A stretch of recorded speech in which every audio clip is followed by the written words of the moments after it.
In this video, I will help you set up webhooks so that your applications can be notified in real time when something in Monday changes. A webhook will send a payload with information to an endpoint of your choice using an HTTP request. So for example, let's say you want your app to get notified when an item's status changes to done. You can add this webhook to your board and you will receive a payload with the information about the change. Now we're going to go through a small example. Everything you need to get this example working will be listed in the description of the video. We're going to use a board such as this one. You can use the IDE of your choice. We'll be using Visual Studio Code. We're using ngrok in this demo to expose our application to the internet, but it's not the only tool you can use. If you already have public endpoints in use, you can use those.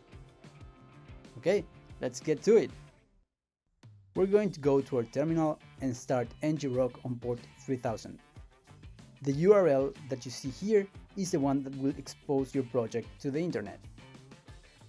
Now we're going to our script, and in the terminal inside Visual Studio Code, we will start our project in the same port.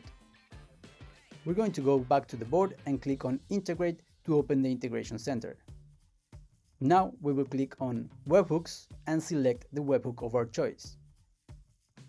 In here, we will paste the URL that we got from ngrok and click on Connect. At this point, your endpoint will have received a challenge. A challenge is a string that you have to return in the exact same way as you received it. In our example, we're doing this in line 12 in our script. We use the challenge to be sure that this is a valid endpoint.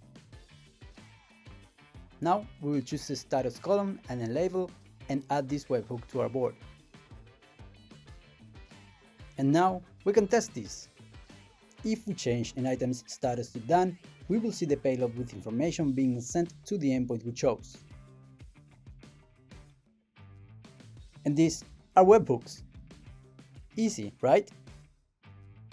Now your app can get notified when an item changes its name, when any column changes, when a specific column changes, and many more. So check out the webhooks and our documentation about it.